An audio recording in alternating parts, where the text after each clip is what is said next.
Okay, welcome to all. Today class వచ్చేసి మనకి ఇక్కడ ఫ్రీజ్ ప్యానల్స్ అన్నమాట. ఇక్కడ చూడండి, కర్సర్ ఇస్తున్న పైన హెడ్ లో. దీని మీద క్లిక్ చేసి ఫ్రీజ్ ప్యానల్స్ అంటే మనకి ఇటు సైడ్ ఫ్రీజ్ అవుతుంది, ఇటు సైడ్ ఫ్రీజ్ అవుతుంది అనమాట. ఇలా చూడండి, మనం మూవ్ చేస్తున్నాను, ఈ పక్క మూవ్ అవుతుంది, ఈ పక్క మూవ్ అవుతుంది, అంటే టాప్ మూవ్ కావడం అనమాట. అంటే ఫ్రీజ్ ప్యానల్స్ అంటే ఇక్కడ ఇటు సైడ్ ఫ్రీజ్ అవుతుంది, ఇటు సైడ్ కూడా ఫ్రీజ్ అవుతుంది అనమాట.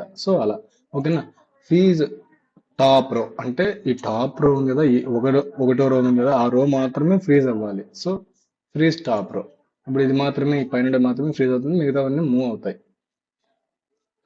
మళ్ళీ ఇది unfreeze panels and freeze first column.